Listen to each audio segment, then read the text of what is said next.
I would like to introduce myself. My name is Morpheus. Now, this is not the name that my parents gave me when I was born back in 1963, but this is a name that I got from my friends. And I'd like to tell you a little bit about that story. So, a few of us were getting together on a weekly basis, just kind of looking at our own personal growth, that kind of thing. And the one day somebody said, "So, what is your mythical name?"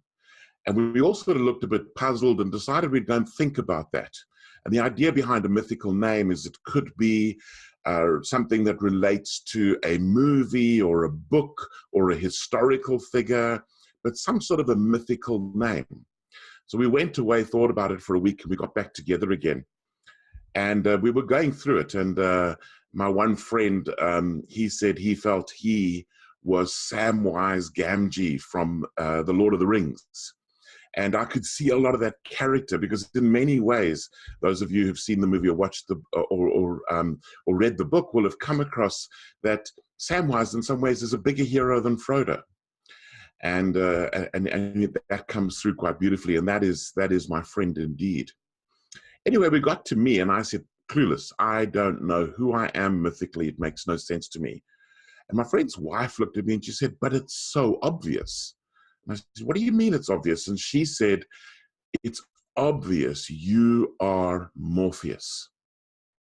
I mean, I'm Morpheus. I wish I was Morpheus.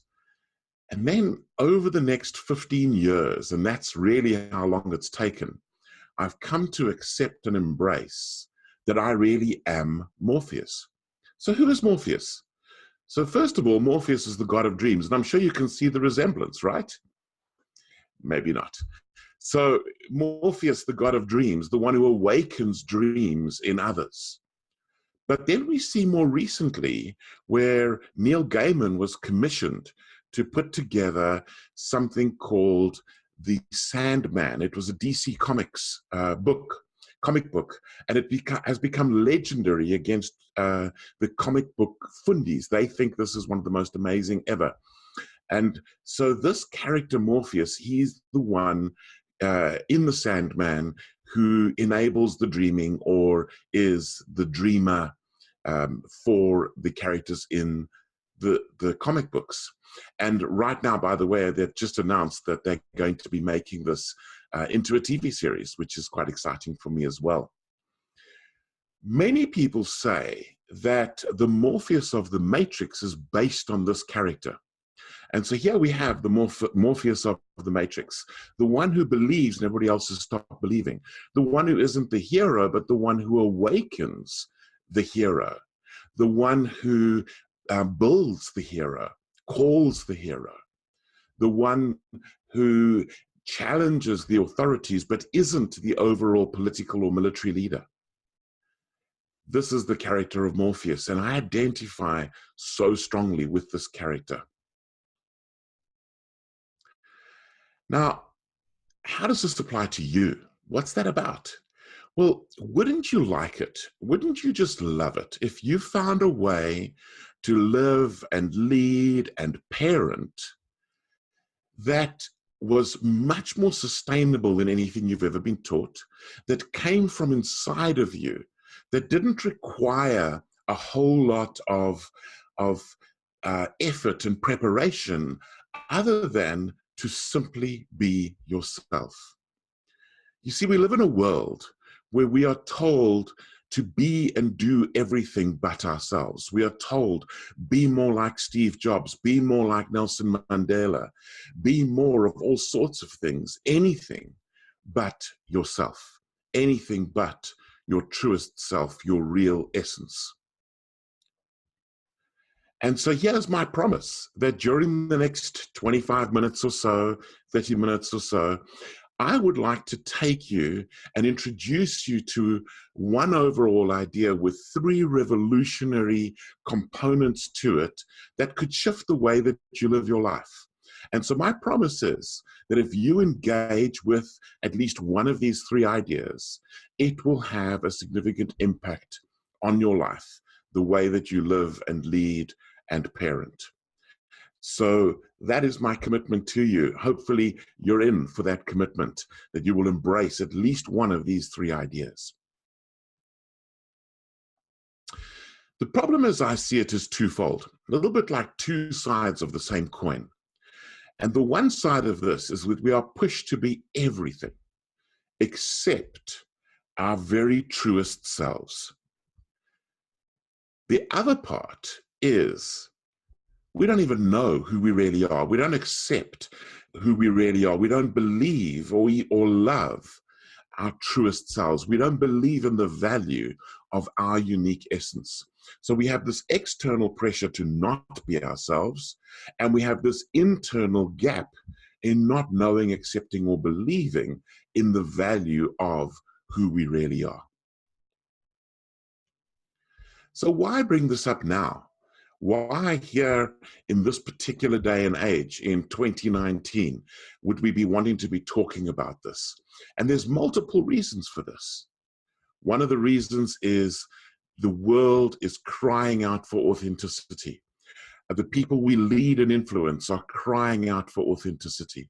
We have so much coming up in the terms of fake news and people showing a side which isn't really true, or trying to be something that isn't really them. The second point is imperfection. I believe people are looking for imperfection. I believe that as a child growing up, this is one of the things I wanted from my parents, is for them to be vulnerable enough to show their imperfection and not be putting on the show and never apologizing because they're pretending to be perfect. And I believe we need a world that wants to see the imperfection. We are tired of the Instagram, Facebook versions of people's lives, and we want to be able to see something that is new and fresh and imperfect, because that is reality, and we're looking for that kind of reality. And finally, I believe people are crying out for heart. They want to have a heart connection with us as leaders. We need a heart connection with ourselves so that we can live a life that is true to our insides, true to who we really are. You know, we are so multifaceted. We've got these incredible intellects. We've got passionate hearts where we believe things so strongly. We have unbelievable intuitions and especially these instincts as well, but the intuitions that come from a gut feel. And these are the things that make up who we are. And people don't want to only see something that comes from the intellect. They want to see something that comes from who we are. So let me tell you about my journey. So my journey is a very interesting one, I think, and it hopefully will have some relevance to your own personal story in some or other way. So I want to go back to my corporate days. I spent 19 years in corporate IT. I ended up working for Microsoft for 5 years. And yes, this is me many years ago, launching Windows 95. And my years in the corporate led me to a certain level of disillusionment. I realized that what we were being asked to do and the way we were starting to lead was not authentic. It was an act. It was a show. It was sometimes even a manipulation. And I became really disillusioned about that. I became most disillusioned with the way I was leading my team at Microsoft. There was this significant disconnect between who I was and the way that I was leading. So this disconnect really started to bother me. And one day things came to a head.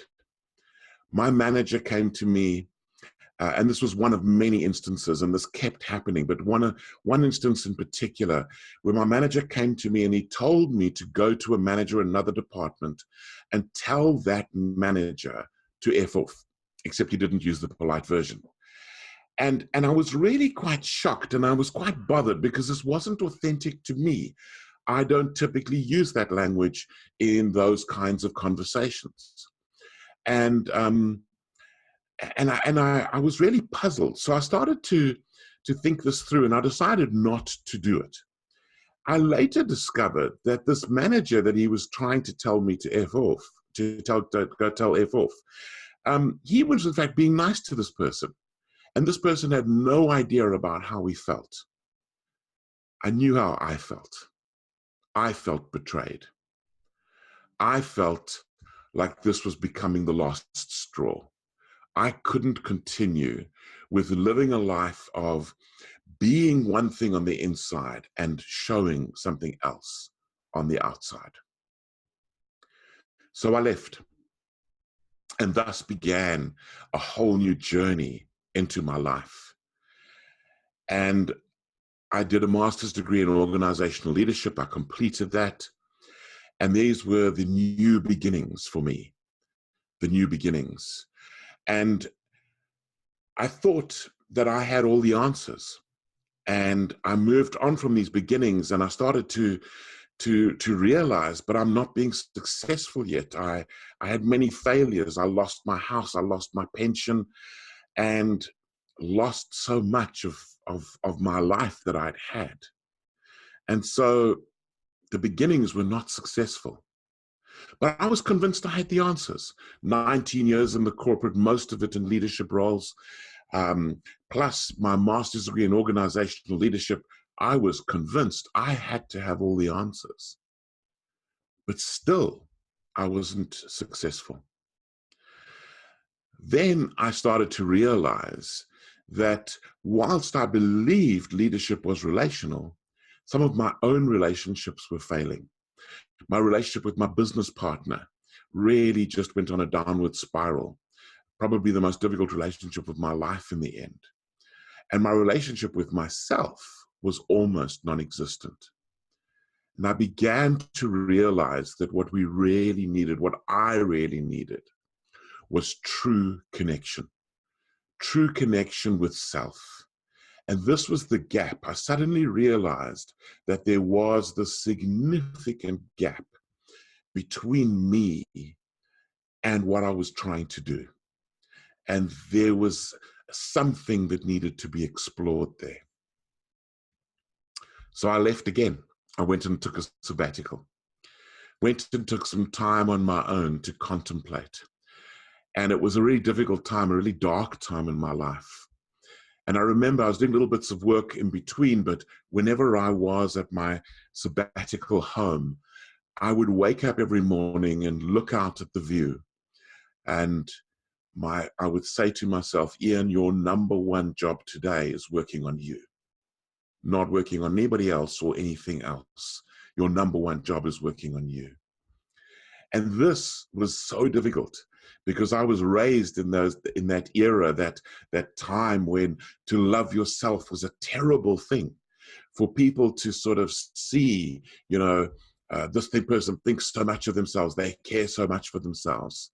And I had this awakening when I realized that selfish caring of self isn't love. Because true love is something that you can nurture and you can grow to share with other people. And it can never be selfish. And so I worked on this, and it was difficult. And it took months and a lot of work. And eventually I realized that I needed even more. And so I found a therapist. I learned mindfulness, and later I learned meditation. And I started to go on the inside and figure out who I really was and what I really wanted. Now, I knew intellectually to some extent. I'd done things like StrengthsFinder and learned a lot about myself intellectually, but I hadn't really embraced the truest self, the truest me. And from this, I started to make some discoveries. And I started to work on a new idea for leadership. And it was to bring things into balance, to embrace the truest self. And I started to discover that I was having a bigger impact on people that I was working with, middle and senior managers, and without changing any techniques, I was having a deeper impact. And this puzzled me. Could it be that my inner journey was in fact somehow coming through and making me have a higher impact?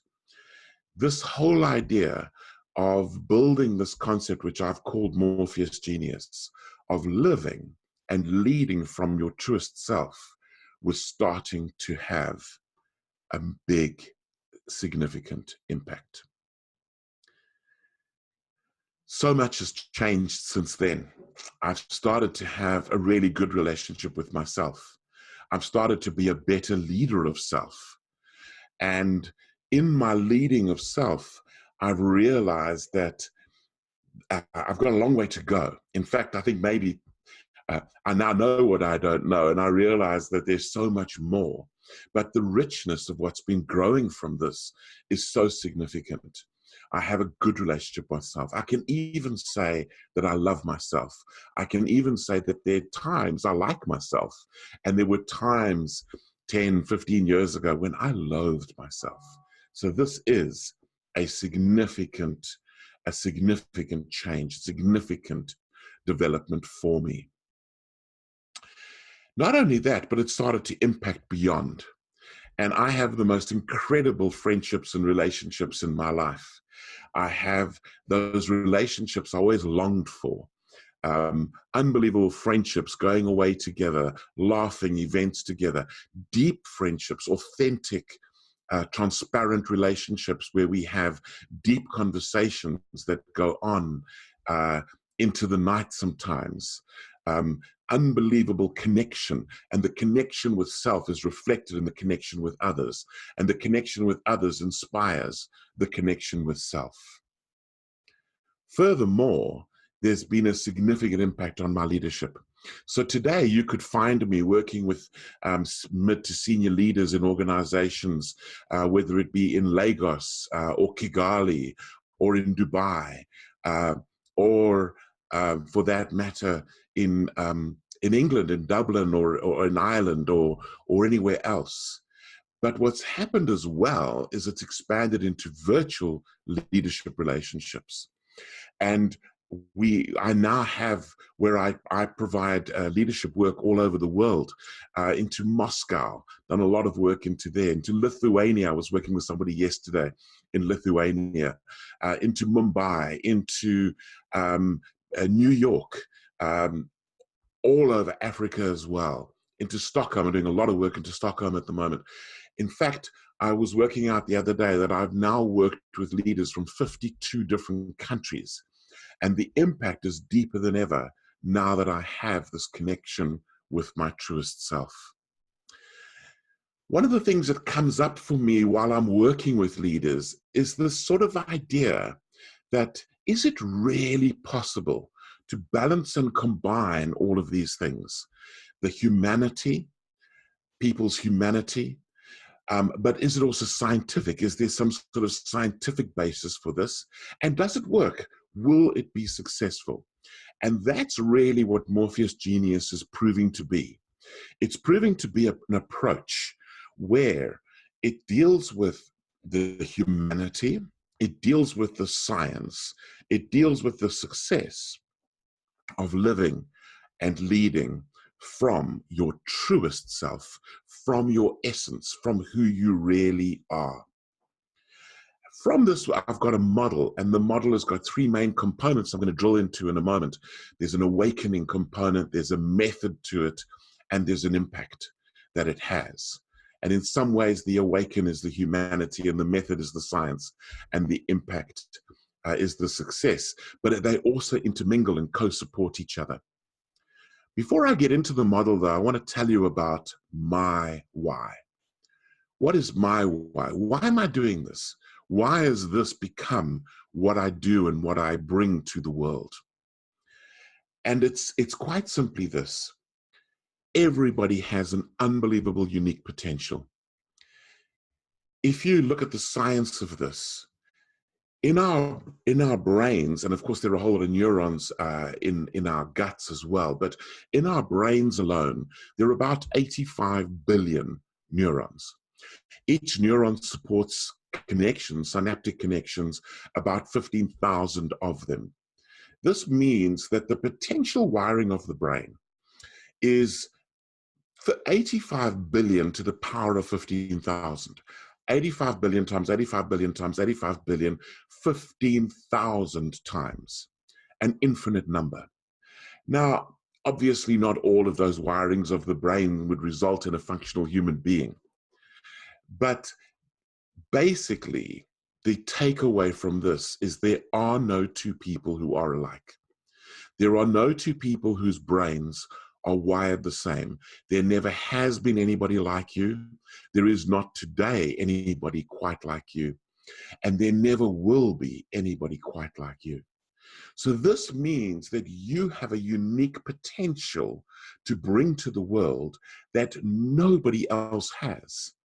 And we, the world, need it. We need you to bring your unique gift to the world. But of course, most people are asleep and unaware. They are not aware of this potential that's inside of them.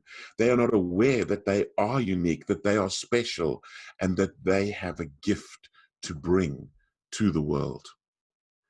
And this truth is one of those things that I cannot not share. It drives my life.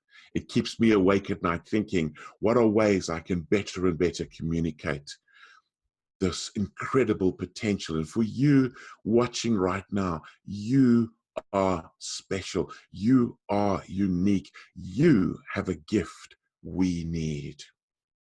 That's why I do what I do. So let's explore the model in a bit more detail.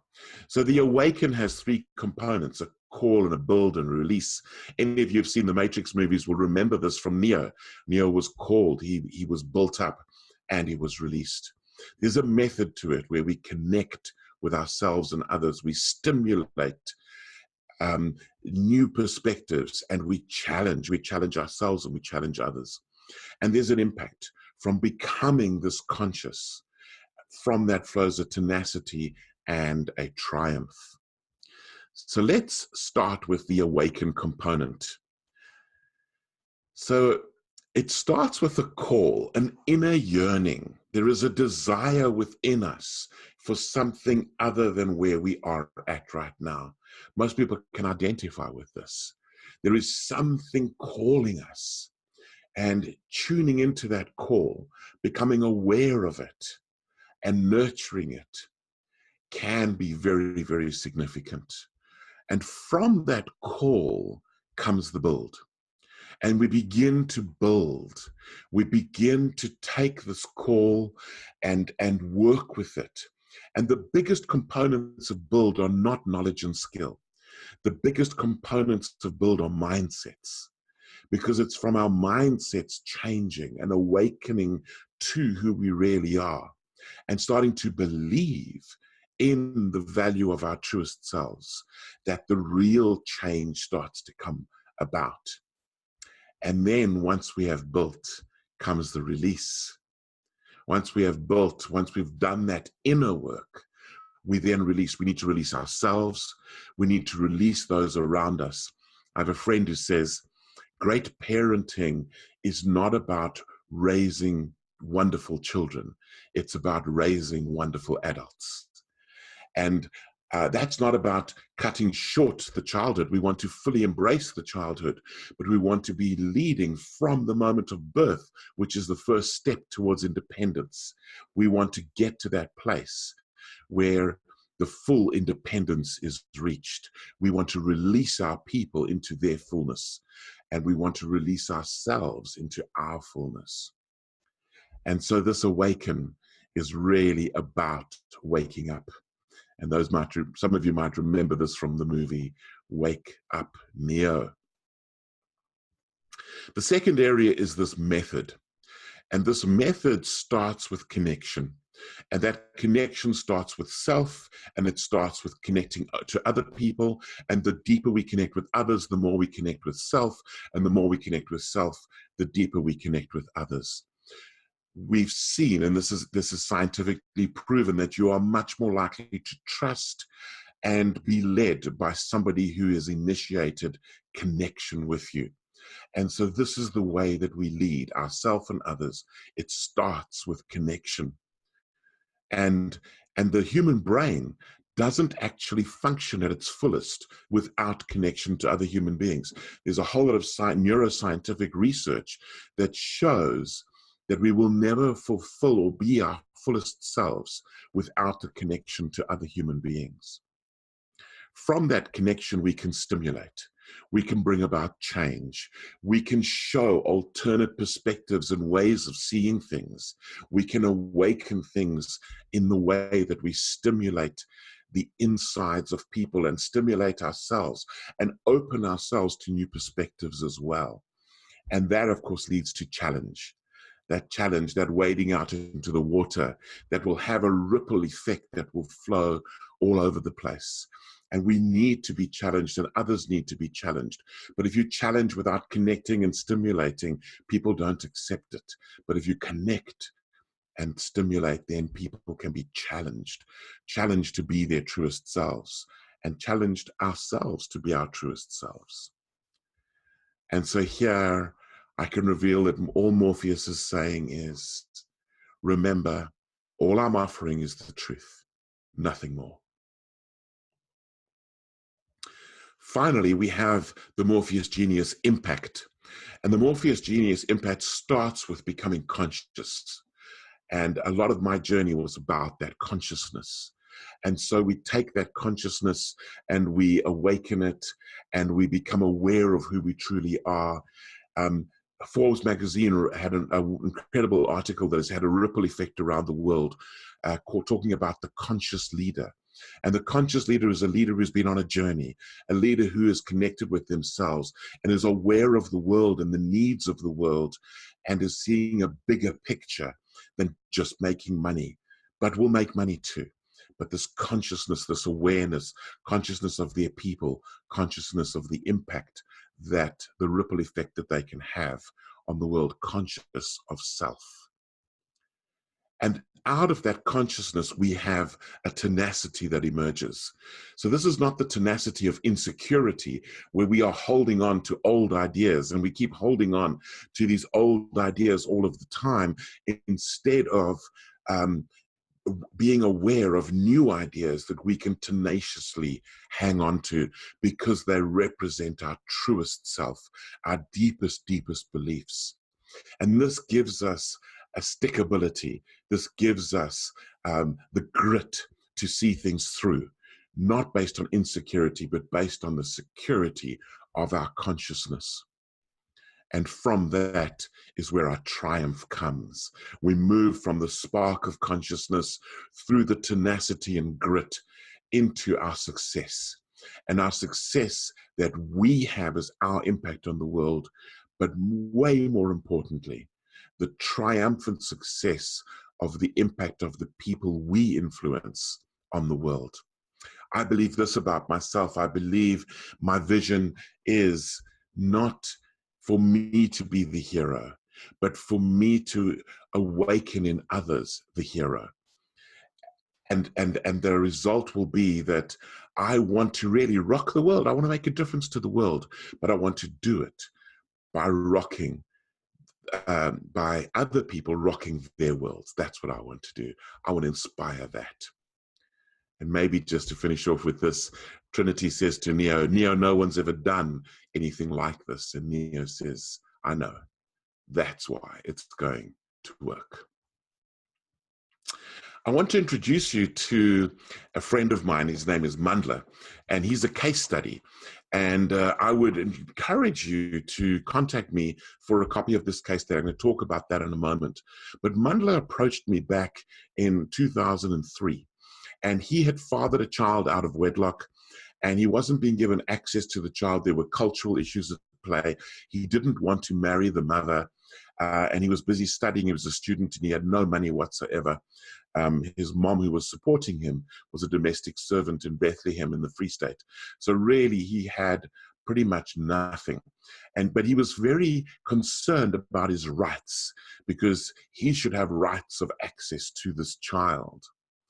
And of course, after connecting with him and stimulating some ideas, I challenged him on this, and I said, Mandla, what have you done for the child? And he said, well, what could he do? He has no money. And I said, well, if you don't take up the responsibility for the child, you have no rights. So this is the story of Mandla. Now, I'm not going to be able to go into the whole story. And so I've put together a case study for you. And if you email me, and you'll see my email address at the end and also on the system, you can get this case study. But otherwise, if you have one of the newest smartphones, if you just open your camera and focus on this QR code that is up here, it'll take you to a little form that you can quickly fill in, and I will then email you the case study. And you'll be able to have a look at it. It's only 8 pages long, but I think you'll find some of the detail quite fascinating as an example of somebody who is living and leading from his truest self. So that's what the case study is about. So I'll tell you a little bit more about Mandla, but I can't go through the whole case study. So Mandla and I have a great relationship today. We've been working together. He completed his studies. In fact, he very soon after our first meeting, I think within about 6 weeks, he messaged me to say he has sent a blanket. It was getting autumn. It was starting to get cool. And he had sent a blanket to support this little child. And I knew something had been awakened inside of him. He'd heard the call. And so Mandla started to develop this self-leadership in his life. And he finished his degree. He got a good job. He has already taken care of the tertiary education. And in fact, he sent me a picture the other day of his son's 16th birthday. And what a fine young man he's grown into. Mandla today is at the place of consciousness, tenacity, and triumph. He has his own business, a very conscious business, Renaissance through information technology. He started to be a speaker a little bit himself on occasion, although I think he still has a long way to go with that. And he's completed his master's degree, and later this year he will complete his doctorate in strategic leadership. Sorry, his doctorate in business leadership. And so this is the success that Mandla is now seeing. Now, for some of you, you still have objections to what I'm saying. Some of you still feel it's too late for me, or I don't have the time to put into this. Some of you maybe feel this sort of thing doesn't work. Some of you maybe feel, but I'm not special. And I want to tell you, you are special. You are worth it. You don't have to take a sabbatical. Maybe you do. Maybe that's part of your call. But maybe you don't. Maybe you simply have to learn to be more conscious about who you really are and go on this journey and think about your own awakening. Think about what is a method that will allow you to be conscious and true to yourself. And finally, think about that consciousness, that solidity that can give you the tenacity to be the person you really want to be the parent you really want to be the leader that you really want to be. And so therefore, I'm offering those of you who are seeing this uniqueness and feeling this call, I'm offering you the red pill. The red pill where you embrace the call, where you embrace this newness of your life, this potential, where you connect with that true, unique, and valuable self. But for some of you, you should be taking the blue pill. You're just not ready. You're happy to continue with life the way it is, with the same issues and the same problems. But it's up to you. Maybe you're just not ready yet. So let me summarize quickly, and then I'm going to close. So the summary is this. Morpheus Genius is a leadership journey that starts with self. It awakens and releases unique talent, your own and others. It engages individuals, teams, and the culture of our families and our workplaces. And it delivers sustainable results because it's based on this infinite resource that is within us. So I'm going to close with this. It's a quote from Neil Gaiman. And Neil Gaiman says the following. He says, the one thing that you have that nobody else has is you. Your mind, your voice, your story, your vision. And then he concludes with this and he says, so draw and write and build and play and dance and live as only you can. It's your choice.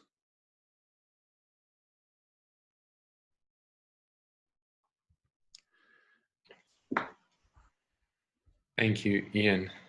That was amazing.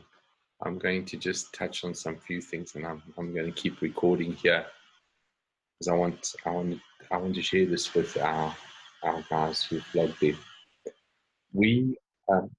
I think we owe it to ourselves to explore that journey that you've challenged us on. I look at our lives and what we do, and running a business, the rushed pressure that we're working under, and how often we actually stop and just be who we are, that true self, the one who has started this whole business, this whole practice, this whole journey of being a doctor who helps people out there, and we don't connect. We forget to connect with ourselves, let alone connect with those people who we lead in our business. Yeah. And I think that makes it extremely difficult for us to actually connect with our patients or our clients who bring in the patients. And how can we do that? How can we do that if we don't stop and slow down for a while? And so I thank you for this challenge. I know we've had many conversations, and you've challenged me many times.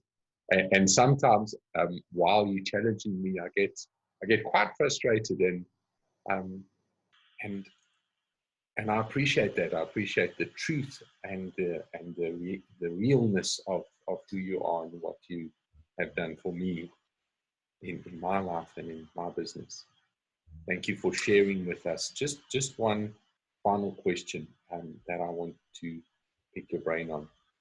How do we take practical steps to connect with ourselves in this world where we are so rushed? I remember one of the doctors who signed in on this conference sent me a mail, and their concern was that they don't have 3 days to sit aside and watch these 27 sessions.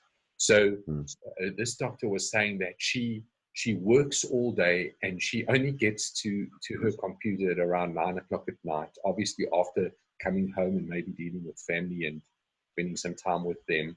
She only gets to unwind at around 9 o'clock at night, and then she can start watching some of this content.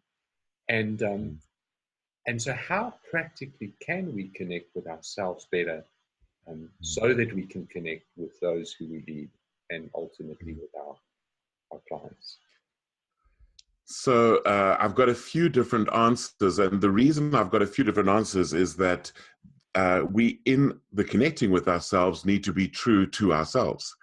And so there isn't going to be a one-size-fits-all answer to your question, but I'm going to stimulate a couple of ideas, because different people have different ways and different things that really, really work for them. So one of them is to look at one of the very, very simple meditation or mindfulness apps that you can use on your phone for just 10 minutes a day. You do it, you wake up 10 minutes earlier maybe, and you just spend 10 minutes on your own, connecting with yourself. There are apps like Insight Timer, Headspace, Calm. There's a whole bunch of these sort of apps out there. So I'm not an advocate. I don't make money out of these things, and I've used 2 of them extensively. But just 10 minutes a day of just connecting with self before you launch into the day can change everything. It can change the way you react to traffic. It can change the way you react to children or frustrations with staff members. It truly can make a significant difference. For some people, nature, it plays a very big role. Getting out on a weekend, perhaps, into nature. For some people, it's getting into a forest or into the bushveld or mountain biking or walking or just sitting under a tree. And for a lot of people, they find, maybe taking a morning out or a couple of hours out or even half an hour out to go and be in nature can be life-changing. Another one that I come across, which I find quite amusing, and by the way, I got this from a vet friend of mine who loves to just spend time contemplating and thinking, is for him it's watering the garden with a handheld hose. And when he's in the garden with the hose, the world makes sense to him again, and he connects with himself, and he has time to process his thoughts, this kind of thing. And then I also want to say another step is, who are your closest people? A friend of mine talks about who's your personal board of directors for who you are in life. And these people can often call you out as well on connecting with yourself and reflecting back what they see. So it's just a few ideas. The ideas are infinite, and you need to find your way of connecting with you. You can't force somebody else's way of connecting with you. Thank you. And I think the important thing for us all to remember here is that it's a journey. And we're all on this journey, and we are at different stages of this journey. And as you travel, you start to discover, and you start to grow, and you start to move towards your destination. Carl, on that, I used to be frustrated when I used the journey analogy in my own life. And then this frustration came from, it always looked like I still had so far to go. Until one day somebody said to me, why don't you flip that around? Look at how far you've come. Wow. And I realized that even today, I'm not exactly where I was yesterday. There's that little step that I've taken. And we know we're on a journey not because we're about to hit a destination. We know we're on a journey because we aren't where we used to be anymore. Brilliant. Well, Ian, thank you so much for your time. And I'm going to go and jump online quickly, and I'm going to go and find The Matrix, and I'm going to go and watch them again. Taking up your and of course, they announced this week that there's going to be a Matrix 4. Oh, wow. Oh, well, I can't wait for that. With Keanu Reeves and Carrie Fisher and everybody. Not Carrie Fisher, Carrie, anyway. Yeah. They're all going to be in there. So they just announced it this week. Oh, well done. I'm looking forward to that one. And yeah, thank you for this time, and thank you for your time. And we taking the red pill. So thank you. Thank you.